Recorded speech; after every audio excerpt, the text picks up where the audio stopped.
بسم اللہ الرحمن الرحیم۔ السلام علیکم۔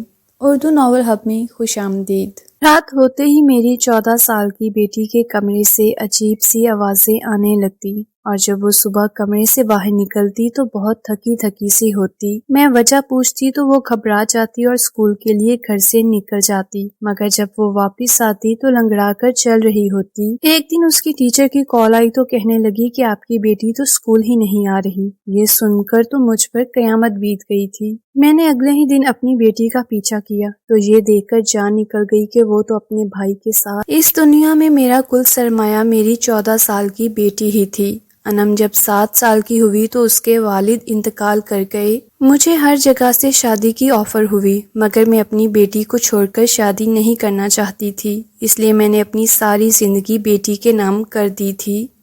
اب میری بیٹی انم 14 برس کی ہو چکی تھی۔ وہ ایک بہت ہی خوش مزاج سی اور ہنس مکھ سی لڑکی تھی، مگر کچھ دنوں سے مجھے وہ کچھ بدلی سی محسوس ہو رہی تھی۔ وہ چپ چاپ سی اور اداس سی رہنے لگی تھی۔ میں نے اپنی بیٹی سے بھی اس متعلق استفسار کیا تھا، مگر اس نے میری بات ٹال دی اور بولی میں اچھی بھلی ہوں، مجھے کیا ہونا ہے، میں تو بالکل ٹھیک ٹھاک ہوں۔ میں نے بھی سر جھٹک دیا کہ شاید یہ میرا وہم ہو۔ خیر رات میری بیٹی اچھی بھلی تھی جب وہ سونے کے لیے اپنے کمرے میں گئی تھی، مگر جب وہ صبح باہر نکلی تو لنگڑا کر چل رہی تھی۔ میں بڑی حیران ہوئی کہ راتوں رات ایسا بھی کیا ہو گیا کہ وہ لنگڑا کر چلنے لگی ہے۔ میں بولی کیا بات ہے انم، تمہارے پاؤں کو کیا ہوا ہے؟ وہ بہت گھبرا گئی تھی، پھر کہنے لگی کچھ نہیں امی، بس پاؤں میں موچ آ گئی ہے جس کی وجہ سے چلا نہیں جا رہا۔ میری بیٹی کے چہرے پر تھکان صاف نظر آ رہی تھی اور آنکھیں بھی سرخ تھیں جیسے وہ رات بھر سوئی نہیں ہے۔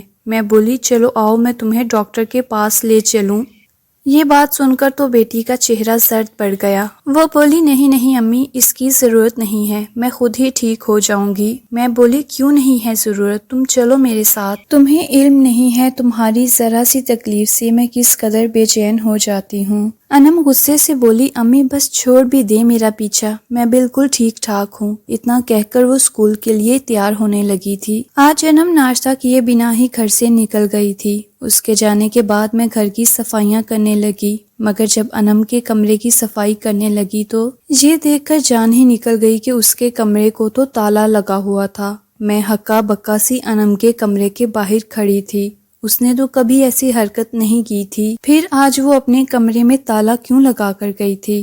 وہاں ایسا کیا پڑا تھا جسے وہ مجھ سے چھپانا چاہتی تھی؟ میں جتنا اس معاملے کے متعلق سوچتی اتنا ہی الجھتی جا رہی تھی۔ میں نے سوچ لیا تھا کہ انم جب گھر آئے گی تو اس سے 2 ٹوک بات کروں گی، مگر انم کے آنے سے پہلے ہی اس کا سوتیلا بھائی ہمارے گھر آ کر بیٹھ گیا تھا۔ مجھے فرقان بالکل بھی اچھا نہیں لگتا تھا، عجیب عیاش قسم کا لڑکا تھا وہ، مگر میں اسے گھر آنے سے منع بھی نہیں کر سکتی تھی کیونکہ وہ مجھ سے کہا کرتا تھا کہ میں آپ کا اور اپنی بہن کا خیال رکھنے کے لیے آتا ہوں۔ اب اگر میں اسے آنے سے منع کر دیتی تو وہ بلا وجہ باتیں بناتا پھرتا۔ خیر جب انم گھر آئی تو اپنے بھائی کو دیکھ کر بہت خوش ہو گئی تھی۔ کہنے لگی امی آپ میرے لیے اور فرقان کے لیے کھانا لے آئیں، مجھے بہت بھوک لگی ہے۔ اتنا کہہ کر انم اپنے کمرے میں چلی گئی اور پیچھے ہی فرقان بھی چلا گیا تھا۔ میں نے ان دونوں کو کھانا دیا اور پھر آ کر نماز پڑھنے لگی تھی۔ میں فرقان کے جانے کا انتظار کر رہی تھی کہ کب فرقان جائے اور کب میں انم سے پوچھ گچھ کروں کہ وہ اپنے کمرے کو تالا لگا کر کیوں گئی تھی۔ خیر میں جب نماز پڑھ کر فارغ ہوئی تو انم کے کمرے میں چلی گئی۔ فرقان تو جا چکا تھا مگر انم مجھے دیکھ کر بہت زیادہ گھبرا گئی تھی۔ اس نے جلدی سے اپنے دوپٹے کے نیچے کوئی چیز چھپا لی تھی۔ مجھے غصہ تو بہت آیا تھا مگر میں خود کو پرسکون رکھ کر انم سے بات کرنا چاہتی تھی تاکہ وہ مجھ سے ہر بات کھل کر لے۔ میں بولی انم آج جب میں تمہارا کمرہ صاف کرنے آئی تو تالا لگا ہوا تھا، کیا بات ہے، تالا کیوں لگایا تھا؟ انم نے میری بات سنی تو اپنا ماتھا پیٹ لیا اور بولی امی دیکھیں میں بھی کتنی بھلکڑ ہو گئی ہوں، مجھے پتہ ہی نہیں چلا کہ میں نے کب اور کیوں تالا لگا دیا۔ میں نے سر ہلا دیا اور اٹھ کر اپنے کاموں میں مصروف ہو چکی تھی۔ رات ہم دونوں نے بیٹھ کر کھانا کھایا۔ اس کے بعد انم کہنے لگی مجھے بہت نیند آئی ہے، میں سونے جا رہی ہوں۔ میں نے اپنی بیٹی کو جانے کی اجازت دے دی۔ میں بھی اپنے کمرے میں آ کر لیٹ گئی تھی۔ رات کے پچھلے پہر میری آنکھ کھلی تو میں کمرے سے باہر آ گئی۔ تب مجھے کچھ عجیب سی آوازیں آنے لگی تھیں۔ میں نے ان آوازوں کا تعاقب کیا تو پتا چلا کہ یہ آوازیں تو میری بیٹی کے کمرے سے آ رہی تھیں۔ میں نے اپنی بیٹی کا کمرہ کھولنے کی کوشش کی تو دنگ رہ گئی کیونکہ وہ اندر سے لاکڈ تھا۔ میں نے زور زور سے دروازے پر دستک دی مگر دروازہ نہیں کھلا، جبکہ کمرے سے آنے والی آوازیں بند ہو چکی تھیں۔ میں غصے سے پاگل ہونے والی تھی۔ میں ساری رات جاگتی رہی مگر مجھے نیند نہیں آ رہی تھی۔ صبح جیسے ہی میری بیٹی کمرے سے نکلی میں نے اسے آڑے ہاتھوں لے لیا اور بولی، کل رات تم نے اپنے کمرے کا دروازہ کیوں بند کیا تھا؟ انم میرے گلے لگ گئی اور رونے لگی۔ امی مجھے ڈر لگ رہا تھا اس لیے میں نے اندر سے دروازہ بند کر لیا تھا۔ انم کے آنسو دیکھ کر میرا دل پسیج گیا تھا۔ میں بولی، کیا بات ہے، ڈر کیوں لگتا ہے؟ وہ کہنے لگی، بس کیا بتاؤں امی، رات بھر عجیب عجیب سے وسوسے ڈراتے ہیں۔ میں بولی، کل رات میں تمہارے کمرے میں سو جاؤں گی۔ انم نے سر ہلا دیا تھا۔ پھر وہ اسکول چلی گئی تھی۔ جب وہ اسکول سے واپس آئی تو بہت تھکی ہوئی تھی، بہت نڈھال سی تھی۔ آج پھر وہ لنگڑا کر چل رہی تھی۔ مجھے یہی لگ رہا تھا کہ انم میں آئرن کی کمی ہو گئی ہے۔ میں نے اس سے کہا کہ چلو ہم دونوں ڈاکٹر کے پاس چلیں۔ اس نے پھر سے ٹال دیا تھا۔ اب میں بہت پریشان ہو رہی تھی۔ شام ہوئی تو انم کے اسکول سے فون آ گیا تھا۔ اس کی ٹیچر کی کال تھی۔ وہ کہنے لگی، کیا بات ہے، انم پچھلے 2 ہفتوں سے اسکول نہیں آ رہی۔ یہ بات سن کر تو میں دنگ ہی رہ گئی تھی۔ ان 2 ہفتوں میں تو انم نے ایک بھی چھٹی نہیں کی تھی۔ میرا سر گھومنے لگا تھا۔ تھوڑی دیر ہوئی تو فرقان آ گیا۔ وہ کہنے لگا، میری بہن کہاں ہے؟ میں بولی، وہ سو رہی ہے، تمہیں اس سے کیا کام ہے؟ وہ کہنے لگا، انم میری بہن ہے، میں اس کے پاس بنا کام کے نہیں آ سکتا کیا؟ میں بولی، ہاں چلو ٹھیک ہے، مگر آج تم میرے پاس بیٹھ جاؤ۔ وہ بیٹھ تو گیا تھا مگر اس کی نظریں انم کے دروازے پر ٹکی ہوئی تھی۔ وہ بہت ہی بے چین نظر آ رہا تھا۔ تبھی انم اپنے کمرے سے باہر نکل آئی اور بولی، بھائی آپ آ جائیں میرے کمرے میں۔ میں جلدی سے بولی، نہیں تم دونوں بچے یہیں پر بیٹھ جاؤ، اندر گرمی ہوگی۔ فرقان کہنے لگا، امی ہم دونوں بہن بھائیوں کی کچھ پرسنل باتیں بھی تو ہو سکتی ہیں نا جو ہم آپ کے سامنے نہیں کر سکتے۔ فرقان نے یہ بات پوری ڈھٹائی سے کہی تھی جبکہ انم گھبرا گئی تھی۔ وہ دونوں اٹھ کر کمرے میں چلے گئے تھے جبکہ میں بہت زیادہ پریشان ہو چکی تھی۔ حالات میرے قابو سے نکلتے جا رہے تھے۔ میں نے سوچا کہ میں بھی تو ان کی باتیں سنوں، آخر یہ کہنا کیا چاہ رہا تھا۔ میں دروازے کے پاس جا کر چھپ کر کھڑی ہو گئی تھی۔ تھوڑی دیر گزری تو فرقان کہنے لگا، یہ سی ڈی لے لو، اس کو اپنی امی سے چوری چھپے دیکھنا رات کے وقت، کل پھر ملاقات ہوتی ہے۔ وہ اتنا کہہ کر کمرے سے نکلنے لگا تو میں جلدی سے پیچھے ہٹ گئی تھی۔ اب مجھے سب سمجھ آ گیا تھا۔ یقیناً فرقان ہی اس سب میں قصوروار تھا۔ اگر میں اپنی بیٹی سے اس متعلق استفسار کرتی تو وہ مجھے ٹال دیتی، اس لیے میں نے سوچا کہ میں اس کا پیچھا خود سے کروں گی۔ اگلی صبح انم اسکول کے لیے تیار ہو کر گھر سے نکلی تو میں بھی اس کے پیچھے ہی چل پڑی تھی۔ وہ چلتی جا رہی تھی اور پھر مین سڑک پر جا کر رک گئی تھی جیسے وہ کسی کی منتظر ہو۔ میں دل ہی دل میں دعائیں کر رہی تھی کہ یا اللہ میری بچی کی طرف سے مجھے کوئی غم نہ دینا۔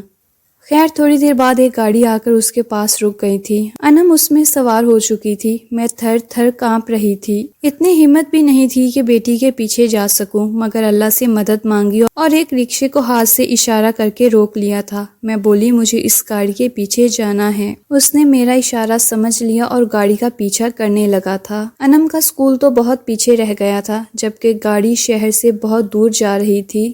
میری آنکھوں سے آنسو نکلتے جا رہے تھے۔ خیر پھر وہ گاڑی ایک جگہ رک گئی تھی۔ اس میں سے فرقان نکلا اور پھر میری بیٹی نکلی تھی۔ میں بھی ان کے پیچھے ہی گئی تھی۔ وہ دونوں ایک گھر میں داخل ہو چکے تھے۔